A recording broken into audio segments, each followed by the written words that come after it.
is right. Stand and fight. Stand and fight. Mugabe is right. Mugabe is right. Stand and fight. Stand and fight. Mugabe is right. Mugabe is right. Stand and fight. Stand and fight. Mugabe is right. Mugabe is right. Stand and fight. Stand and fight. Mugabe is right. Mugabe is right. Stand and fight. Stand and fight. Mugabe is right.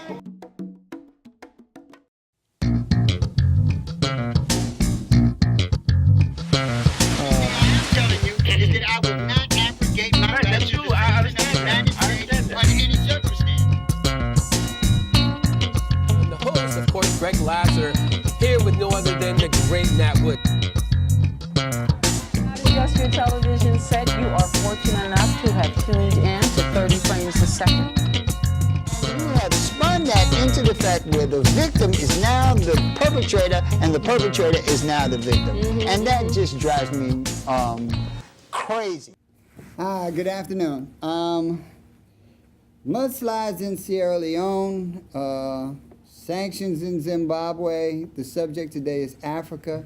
And I can't think of a better person in the entire universe to get us up on what is going on in Africa, what our responsibility is, and how we can be an asset to our total diaspora than my guest, the legendary Omowale Clay of the December 12th movement. How you doing, brother? I'm very good. How have you been? I'm excellent. I see things have grown down here. Hey, listen. Wherever you plant the seed, if the seed is right, it'll grow. Until they chop it. Until they chop it off. Right. And it might be too strong. Yeah, like the song say, every time I plant a seed, they say kill it. Get us up to speed. Before we get into Zimbabwe, let us know what's going on in Sierra Leone, because they've been catching hell and nobody has even mentioned them at all. Get us up to speed of what's going on. Well, you know, one of the things that is always problematic because of underdevelopment in Africa, the legacy of not only colonialism but neocolonialism, it leaves the infrastructures of those countries, it leaves the economic development plans for those countries, something that's not planned. Basic kinds of infrastructures that should be in place. So when natural disasters happen, they are natural disasters and not really the result of man-made disasters. You know, we can almost look back, was it 10 years ago, to Katrina in New Orleans. Remember, it wasn't a storm that destroyed the black communities in New Orleans. It was the breaking of the levees.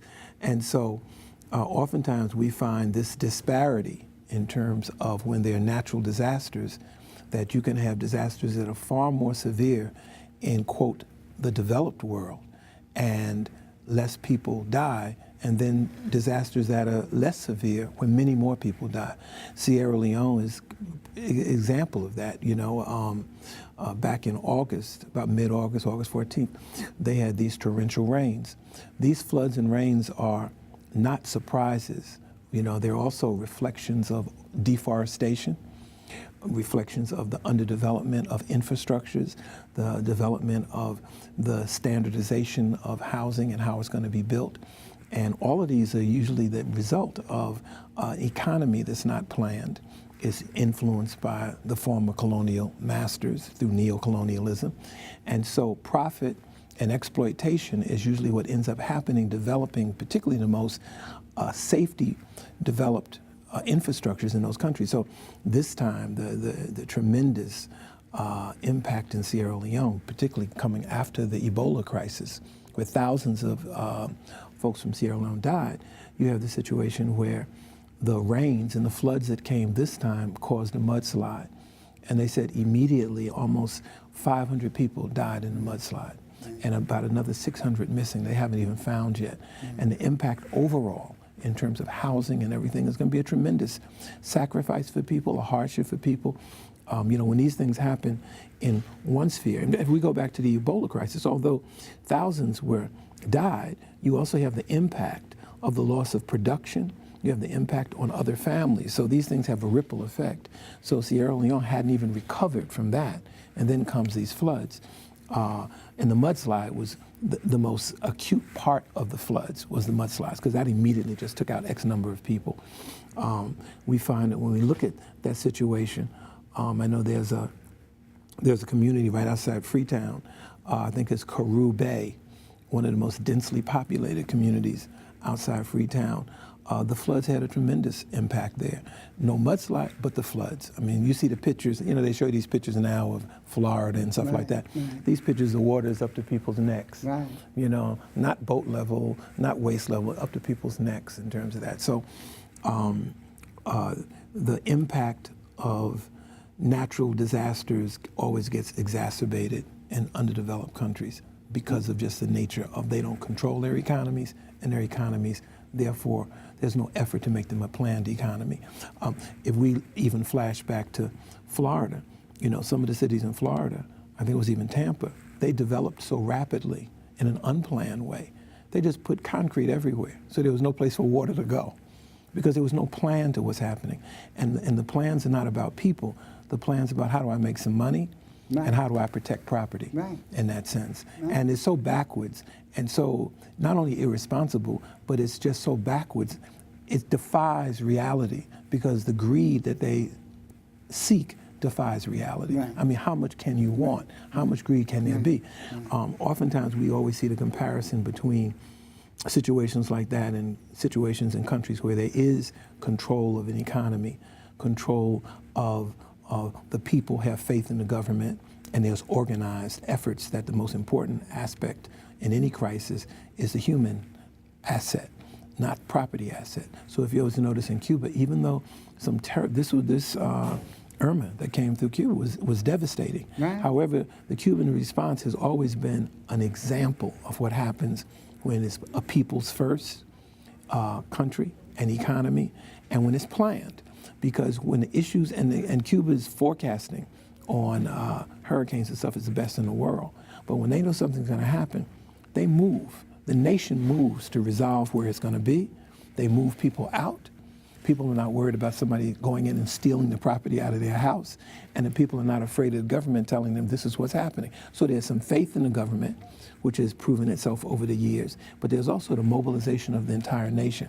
We can see the contrary effect of that if we look back those 10 years to Katrina, where people sat in a stadium without porta sands, right, when yet to protect the oceanfront property that they wanted to develop in Thailand, they were sending helicopters all the way to the east, right, and couldn't get to New Orleans. In fact, the old saying was, they said that the people out of New Orleans leaving New Orleans because of the tragedy were refugees, right, and they're right, refugees right, and stuff. So, when we talk about the African situation, there's always that Pan-African view that's very important, because the similarities of what's happening from the communities and collectivities of underdevelopment where our people are in this country, stretching all the way to Africa and across the vastness of the African continent. This fight for control of your economy, this fight to complete the national liberation struggles, which on the one hand might have gotten political independence, but without economic independence, you suffer not only not controlling your economy and planning it in the interests of people, but you also suffer from the fact that when the world economic crisis is taking place, exacerbates things. Now people start looking at recolonizing those countries again and intensifying the exploitation of those countries. So in Sierra Leone, the tragedy there is the fact that Sierra Leone has not completed its national liberation struggle.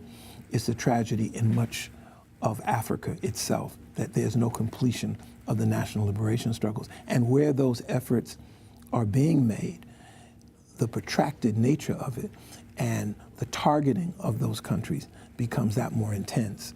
And that's how we arrive at the situation in Zimbabwe. Zimbabwe is not the largest country in Africa. It's not the smallest by far. It's not the largest. But the more disturbing thing about Zimbabwe is the question that the national liberation war that was fought to retrieve their independence and plan their own national development was incomplete and impossible without land reform.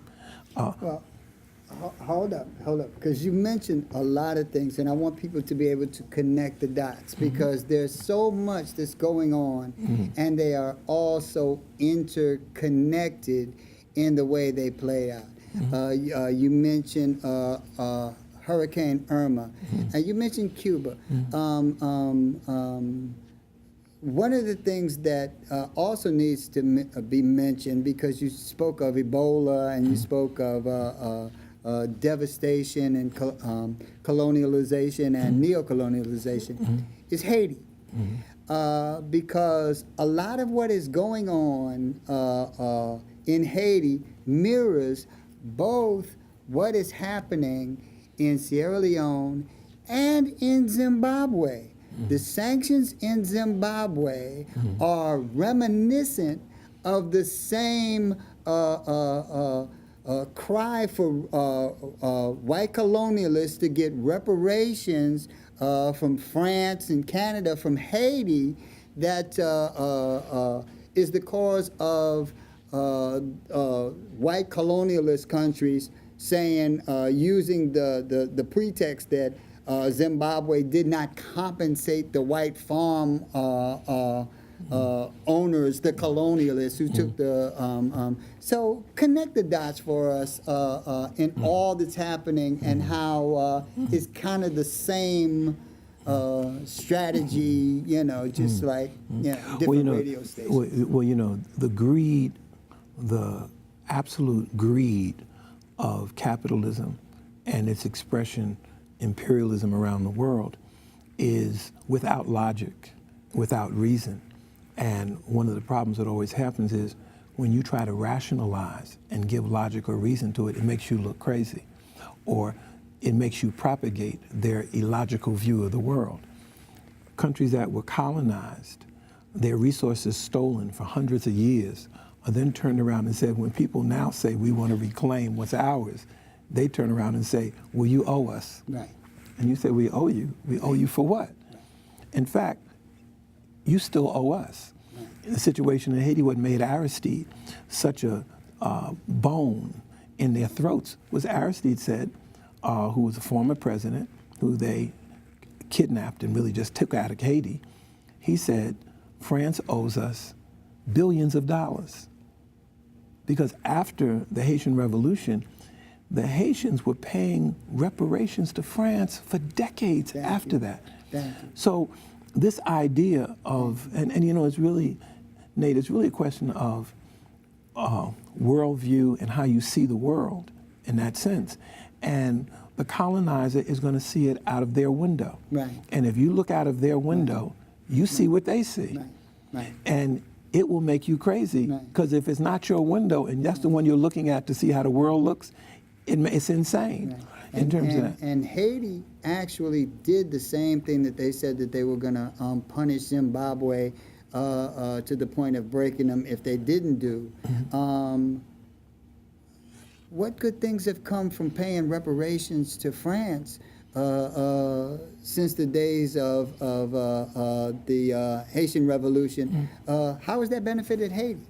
Why should we think it would benefit Zimbabwe? And France is, and see, their position is you haven't paid enough. So you haven't even paid enough. I mean, very, very recently, there was issues around the question of cholera in Haiti. Haiti's never had cholera. It happened because of, quote, peacekeeping forces that were sent to Haiti from the United Nations, soldiers in those peacekeeping forces who did not go in through any kind of health screening, brought cholera to Haiti. They defecated and urinated in Haitian rivers that were clean of anything and spread the disease. And then, and thousands of Haitians died from cholera, imported into their country by the UN, being focused and targeted from former imperialists.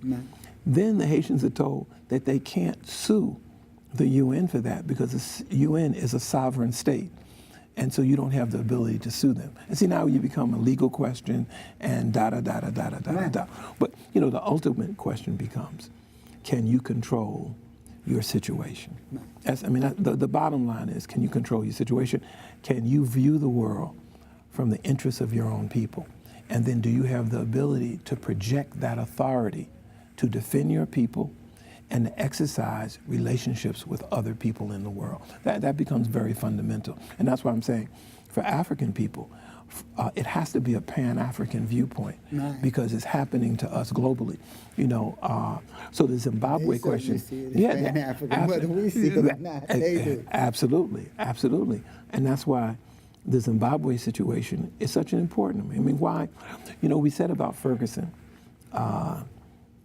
when the rebellion took place in Ferguson. We said, here's this little small place called Ferguson. Most people didn't even know where Ferguson was. Never heard of Ferguson. This little community that was created, becoming black, after they tore down the projects in St. Louis and gave folks Section 8 to get out of there so that they could take that land that the projects were on. Ferguson is a situation where people moved there, but the infrastructure there politically was still controlled by mostly whites. But the continuing oppression that was happening to people in Ferguson now became a rebellion against that authority, that racist, unjust authority. So now Ferguson became known all around the world. Little tiny Ferguson that nobody ever knew about, because they resisted. Because they resisted. And what they resisted became the window through which we see the same world that they do. Except they stood up and responded to it. And so at that moment in time, there was unity on the righteousness of the rebellion in Ferguson. And very similar to Zimbabwe. 54 countries in Africa. Zimbabwe is by far not the biggest, not the smallest, the biggest. Developed in a Western way because it was colonized, and then they tried to declare that it was going to be independent, you know, when it was Rhodesia. But the bottom line is that it stood up. And because it stood up, is a tremendous value it has for our people in the Pan-African world, and what value it has to all oppressed people in the world of how you stand up. And to stand up requires political unity and political organization and an ideology that reflects how you're going to look out of the window and what you're going to see. You know, you see a country, the British see a country for them to exploit. They loved it because the temperate climate. They loved it because there wasn't a lot of mosquitoes. They loved it because of the forestry. So they saw it as a paradise. It was paradise for them. This was Shangri-La for them. Agriculture, minerals, diamonds, everything. To the Zimbabweans, first, they named their country Rhodesia after a white man. Cecil Rhodes, Named the capital Salisbury. A terrible white man, not just any white man, a horrible white man. And the Zimbabwe history goes back to Great Zimbabwe. As a part of it, where there was a whole Zimbabwe kingdom, you know, artifacts and structures that parallel Egypt, you know, in terms of that. So who's going to determine whose eyes we're going to look at? Well, for the Zimbabweans, the eyes they wanted to look at was, you stole my stuff, and we're going to get it back. And a history of resistance. I mean, President Mugabe and ZANU-PF, the liberation movement, those movements only built themselves on top of resistance that was historical. I just want to slow you down because you are literally a database. And a lot of our listeners don't understand the circumstances. So I want you to chronologically take us through that series of events that brought us from that point when Mugabe entered, and all the factors that came out of that movement. Well, the starting point for the people of Zimbabwe was their colonization, and their colonization by the British. Their colonization by one of the Europeans' greatest colonizers, or at least that personality who exemplifies that, who was Cecil Rhodes. And Cecil Rhodes' attitude was he wanted to build an empire from Cape Town to Cairo. That's what he called it, from Cape Town to Cairo. He used to have a cartoon with his feet stretched out. From one foot was in Cape Town and the other foot was in Cairo. Because that's how they envisioned the world. This whole place, 1,000,000 times bigger than England, this whole place is a place that we should be in charge of. And that's what we're going to put in place. And so the particular history of Zimbabwe is a particular history of the colonization of Southern Africa. And in that colonization, the naming of the country of Rhodesia was to put his namesake on top of it and to take the land. And there used to always be this saying that, I think it was Bishop Tutu who said, when the white man came, black people had the land and the white people had the Bible. Later on, black people had the Bible and white folks had the land. Well, they took that land, stole it, gave themselves deeds to it, made up deeds and said, I own this, you own that. So then you have a situation where you have a country where 5% of the country owns almost 90% of the land. This 5% minority of Europeans now took control of that land. Now, this did not happen without the resistance of the Africans resisting. And so the history of struggle in Zimbabwe is a history that they chronicle as their Shimarangas, which are their national liberation wars. The first one was the tribal uprisings. That developed into the second Shimaranga, which now took on more modern weapons. But the struggle was always in terms of we're at war. And so the national liberation struggle developed from its embryonic stage all the way up to its conclusion when, in fact, when Africa was now aflame with the reality of ending colonialism, Zimbabwe, or former Rhodesia, the liberation movements there were formed in terms of one group, ZAPU, and one group, ZANU, two liberation fighters, two liberation organizations, but fighting against the Rhodesians, who ultimately united in terms of coordinating that, and ended up fighting the Europeans to a stand where they now had to take a position of negotiated settlement. Now, one of the problems, and this is for the listeners, one of the problems in terms of for Zimbabwe was that they wanted to fight that battle all the way to Salisbury and with a complete, total liberation of their country. But because of their liberation struggle and because there were other regional interests in terms of South Africa, Namibia, Mozambique, all of that southern area, the deal was if you fight to that point in time, it might hold up the liberation of the other countries. So they were put in a position where they were pressured to, in fact, negotiate a settlement so we can look at the whole region's liberation, which they united with and did. But what it created in Zimbabwe was a settlement, which was not total liberation.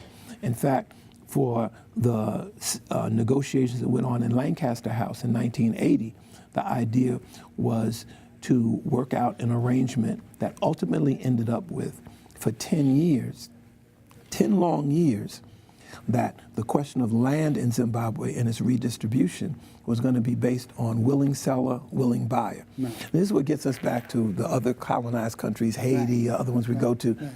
Here you are, you've been in our country for hundreds of years, exploiting us, stealing the land, stealing our resources, enslaving us, and then if not enslaving us, exploiting us as, right.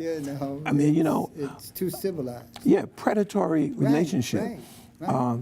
And then you turn around and say that I should pay you for what I can trace my ancestors back to this very plot of land that you have a deed to that you made up. Right.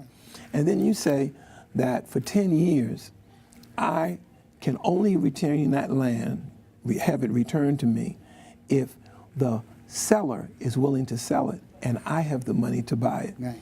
And so that settlement, unfair, but that was negotiated. And what was supposed to happen was the United States and Britain were supposed to provide the money for that willing seller, willing buyer. So the buyer would have had that money to go to the willing seller. They reneged.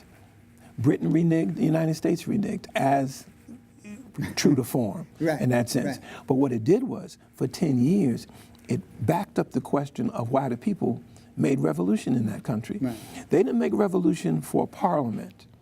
They didn't make revolution for a justice system, for an administration, for a bureaucracy. The reason that they went to war was fundamentally to recapture their land. Right. That was the starting point of their national liberation struggle, to seize the land. And so for 10 years, they had to deal with this game that was being played, but true to the principles of which they fought, true to the leadership of the Zimbabwean revolution, who President Mugabe represents, true to those brothers and sisters and comrades who gave their lives and are buried at Heroes Acre in Harare, Zimbabwe. They said, we're going to complete the totality of our revolution. Political independence is meaningless if we don't have economic independence. And so the people moved to take the land, and the government supported that. It was all part of that. But they knew once they did that, the whole weight of the Western world was going to come down on them, because Zimbabwe is only the tip of the iceberg to the question of land reform in Africa. South Africa, compared to Zimbabwe, is like, it's like the moon and the sun, Right. in terms of size, in terms of that. So they knew they had to bury land reform in Zimbabwe. And it wasn't just governments and military.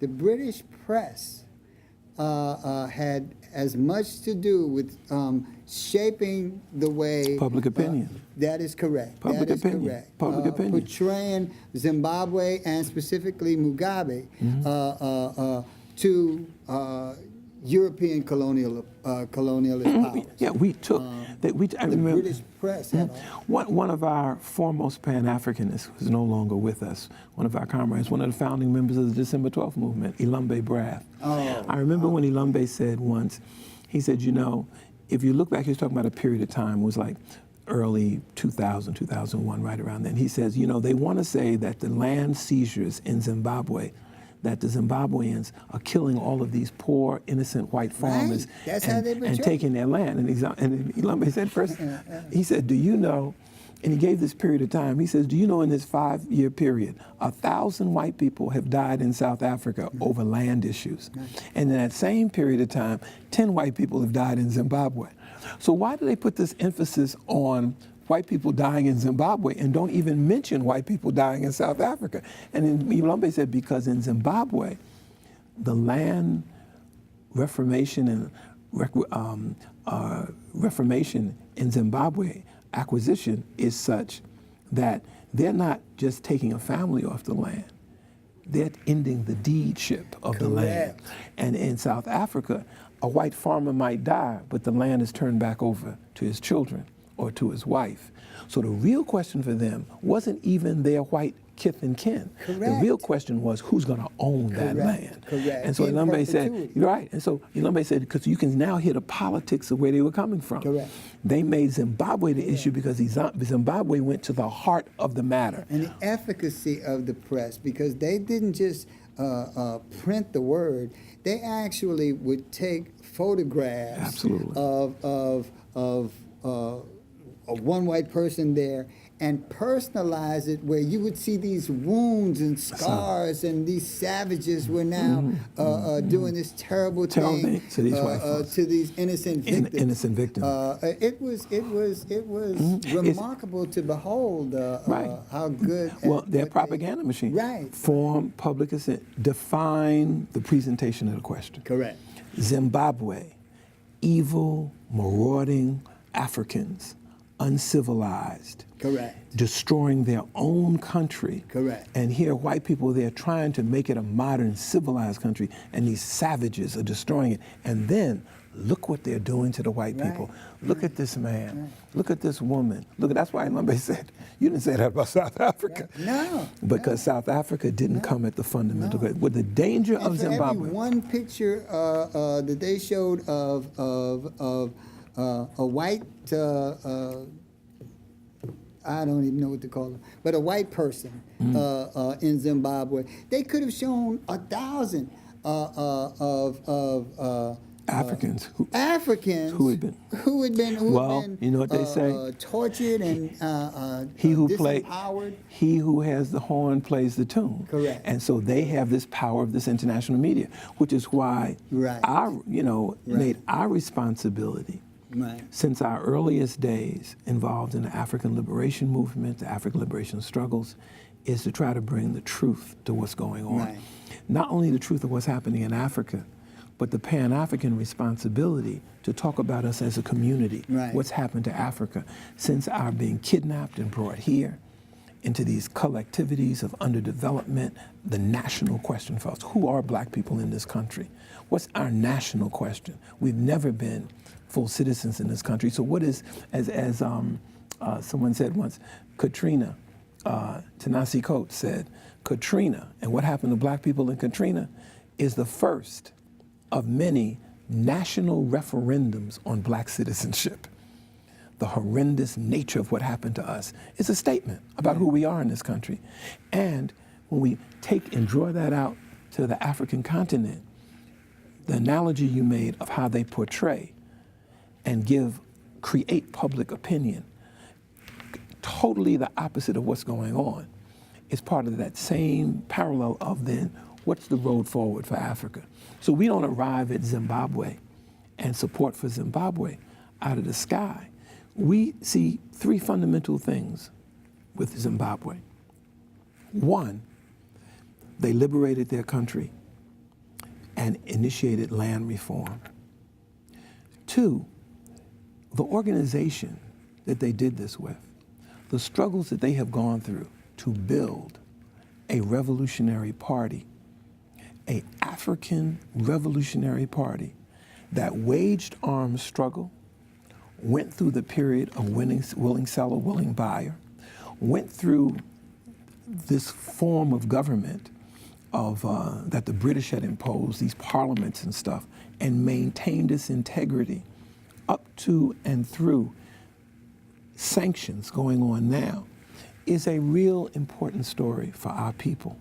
Because as a people, to express our will, we need organization. Right. We need clarity on what's important, what's the line of march, but to get there, we have to have an organization. And so oftentimes we can look everywhere else at the successes. We can look at the Vietnamese Workers' Party and see they sustained the Vietnamese liberation against the most awesome attacks from the French and then from the Americans. And yet they prevailed.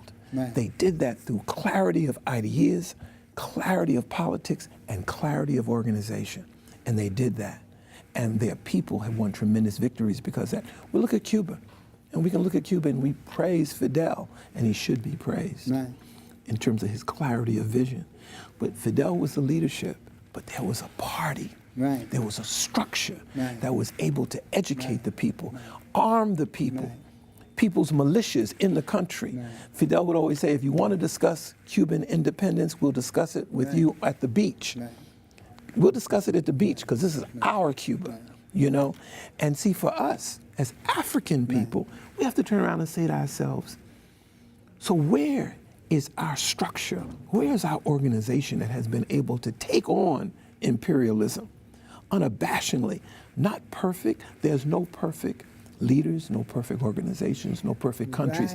But the line of march of this direction in opposition to continue in that direction, Zimbabwe has tremendous lessons for us and their revolutionary party, ZANU-PF, because they've been able to sustain the Zimbabwean revolution and continue it. And at the head of that organization has been President Robert G. Mugabe. And as we have respected Ho Chi Minh in terms of leading the Vietnamese Revolution, Fidel Castro leading the Cuban Revolution, Kim Il-sung for leading the North Korean Revolution, we also have to pay respect to the sacrifices and leadership, brilliant leadership of President Robert G. Mugabe and the party, the Zimbabwe African National Union Patriotic Front, because it is a model of the type of organization, the type of unity, the type of structure that has to be built to wage the interests of our people so that the window that we look out of, we see out of that window the future of our people, a future with a different quality of life, with a sustenance of our culture and development of, because culture is not static, it continues to develop. That which is backwards, we leave behind. That which is progressive, we take forward, you know, in terms of that. But they're an expression of that. And for African people in the Pan-African world, we say in 2017, there is no place on this earth for African people then best express the will of that people to sustain itself against the most predatory attacks, Zimbabwe represents that. And that's why the point you made about the assault on every aspect of their life, the sanctions, as they said in the State Department years ago, the objective of the sanctions is to make their economy scream so that the people make decisions based on their belly, based on their bellies, their children's belly. They make those decisions which won't even necessarily be in their interest. But we force them into a corner and starve them, destroy them, and break their will. The only thing that has sustained that has been the strength of the people and the culture of Zimbabwe, them resolving their differences fundamentally. The Shona, the interbelly, the tribalism that was perpetuated for so long in many of the African countries to keep us divided, those things were resolved. And I'm saying the experience that comes out of that and the appreciation for that, no, I don't know nothing about George Washington, yet I do know about him. Why? Because you're forced to look through their window. And here's this patriot, George Washington, and Thomas Jefferson, this pedophile and slave owner. You know, you're forced to know about them. But that is the determination that is made when a people is self-determining. You determine who your heroes are. You determine what's important to you. And in that sense, that is why we say Zimbabwe is so important to us. We go back and look at Marcus Garvey because we look at what he created, the largest black organization in the history of the United States, talking about, because, I mean, we have organizations, a lot of big organizations and stuff, but talking about self-determination. Self-determination. Self-determination, building up our economy, defending our culture, having our children know who they are. That's a bold statement. Up ye mighty race, you can accomplish what you will. That no matter what they throw at you, he's not saying the white man's going to change his ways. What he is saying is you can do anything that you believe you can. There's nothing that can stop you. The only thing that can stop you is you not knowing how powerful you are. How powerful you are. And to know how powerful you are, you have to know who you are. You have and to know who you are is a cultural statement. That's right. Because it takes in your history. That's right. And all aspects of who you are. Correct. And that becomes vital for you.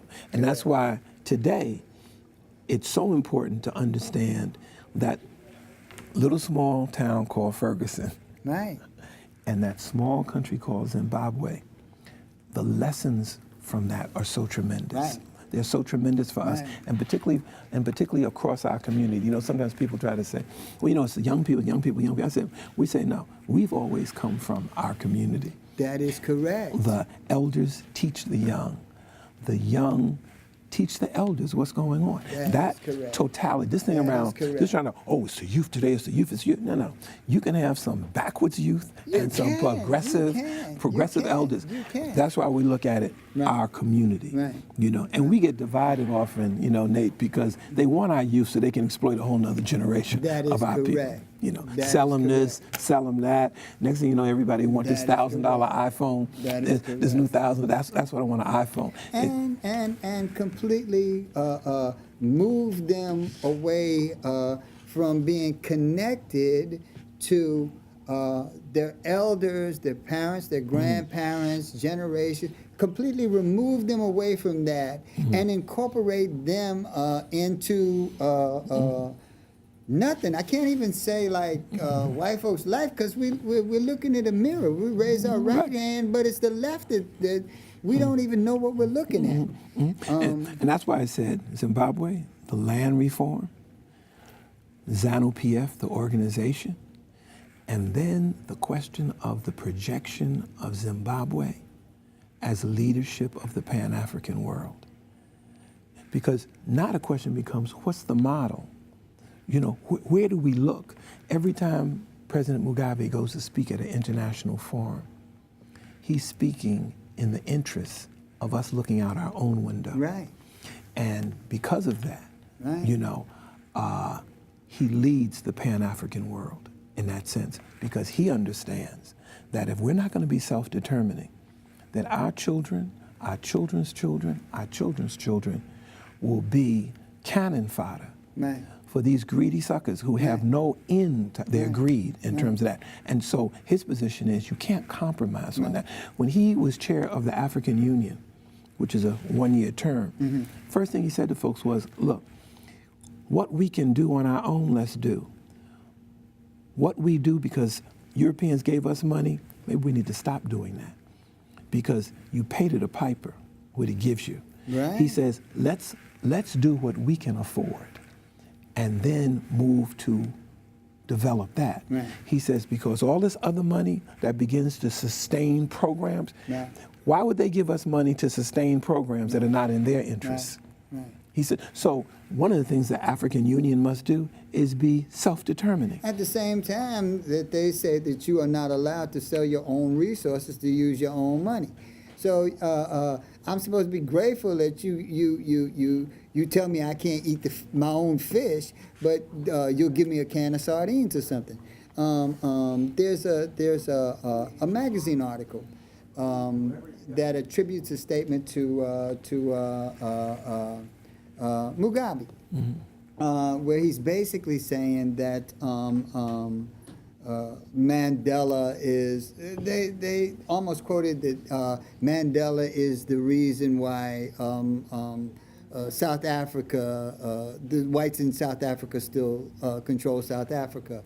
Well, that's not exactly what took place, but that's kind of what's being said. But what was said was that a person representing Zimbabwe spoke to a minister from South Africa and asked that minister, why is it that whites still control South Africa? And the minister from South Africa told the minister from Zimbabwe, ask your friend Mandela. You know, so it actually wasn't Mugabe who made the statement. It was somebody in the ministry from South Africa itself. But you know, here's what's interesting, because you've involved yourself in the spreading of ideas and opinions and shaping opinions and exposing things for people to be educated by, to be moved by. It's not simply to observe the world, it's to change it. And so the point you're making there is the trappings of Western media and the machinations of it and the corruption of it and the lies and the distortions. Right. You know, I just say something.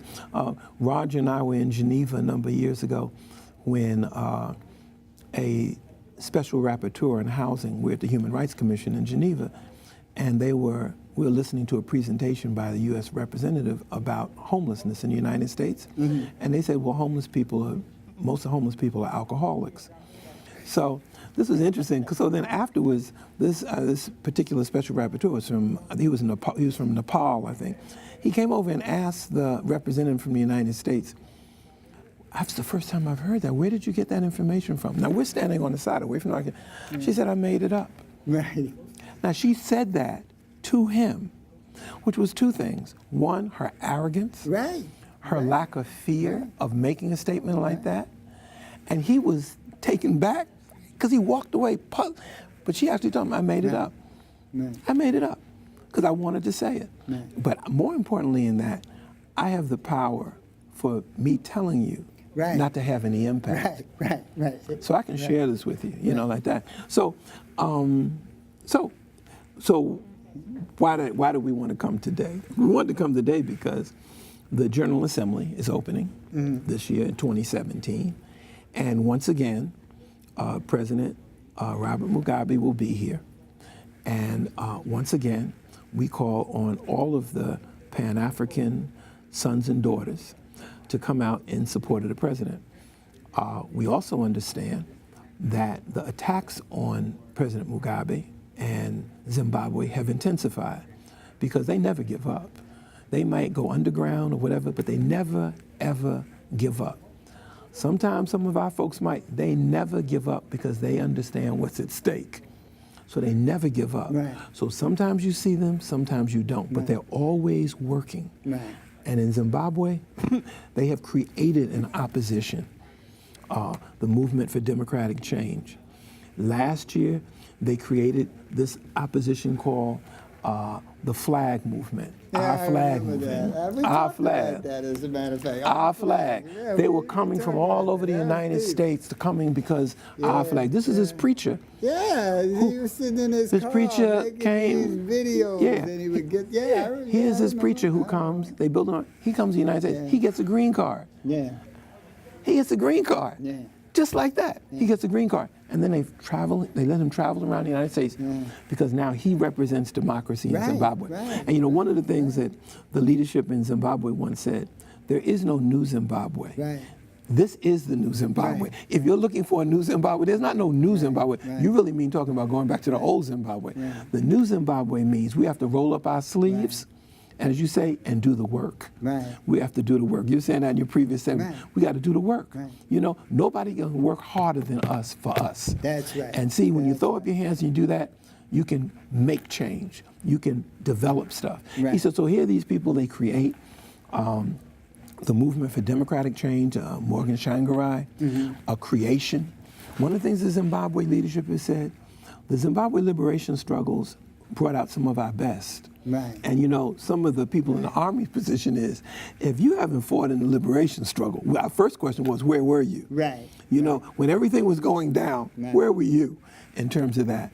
But their position is, these creations that they do, and when they say about democracy in Zimbabwe, well, first of all, they couldn't be all that if there was no democracy in Zimbabwe. They say that the Zimbabwe controls the papers. Well, if you've been to Zimbabwe, on every corner, there are about 10 different newspapers all over the corners.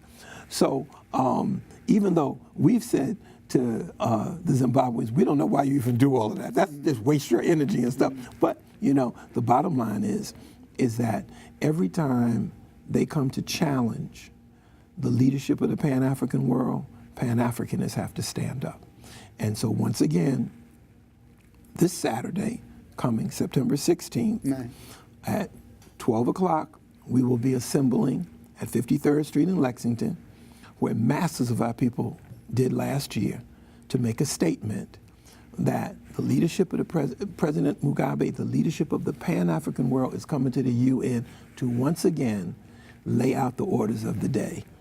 And we need to be there to support that.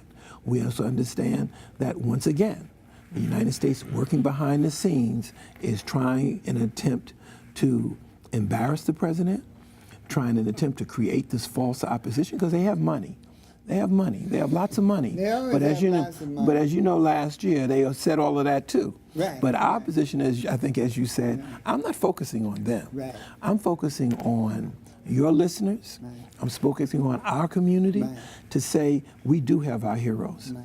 We do have people who have stood the test of time and are loved by the people and have sacrificed their lives to make sure that their country remains self-determining and an example for Africans everywhere. Now, yourself and the December 12th movement Right. have been fundamental in the issues of Zimbabwe, of reparations, of Pan-Africanism. I do not want to let this show end without you making absolutely sure that your contact information, that people can get in touch with you to find out how to be involved Absolutely. in all of these very, very important issues. And this show goes to a number of different markets, so I need them to be able Absolutely. to get in touch with you. Well, for contacting us, first the telephone. We know folks have all other kind of ways, but first the telephone, like live, you and me, you know, like that, is 718-398-1766. That's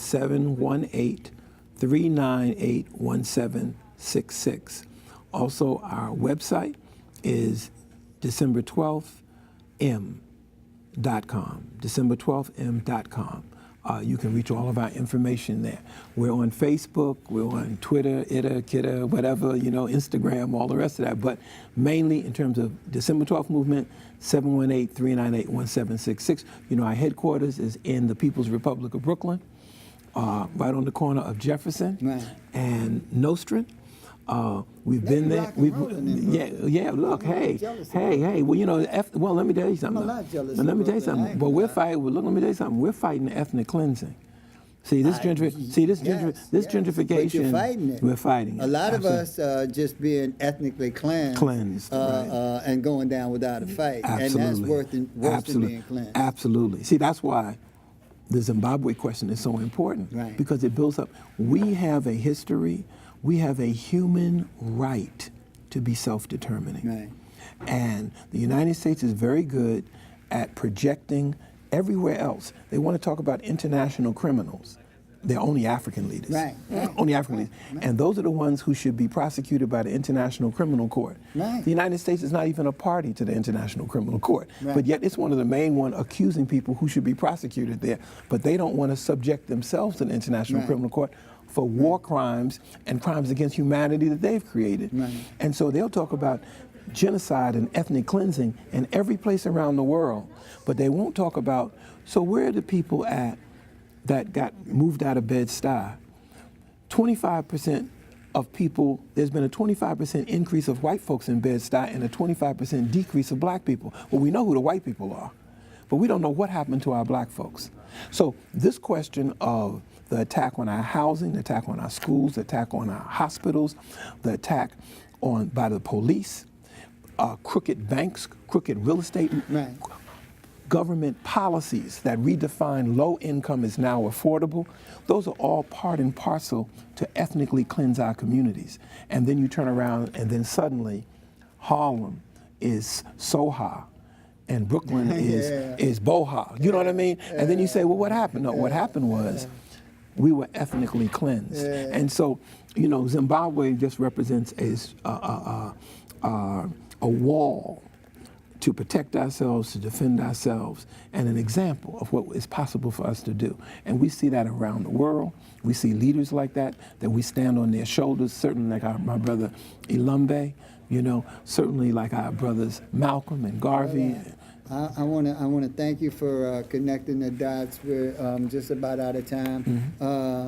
I also want to give my sincere condolences to Viola. all of Sarah. D12 and specifically Sister Viola Plummer for your tremendous loss, a personal loss to Sister Viola. To Robert, Robert R. T-Taylor. Right. And you know, Robert, as we say now, tremendous loss to us, because Robert was he was our chief of staff, one of our bravest and most sincere working class soldiers, black working class soldiers.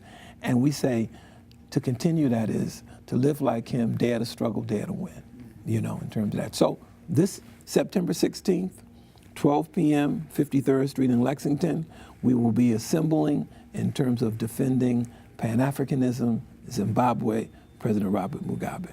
Thank you, brother, so much. Always, man, always. And we're out. Peace. We'll see you next week.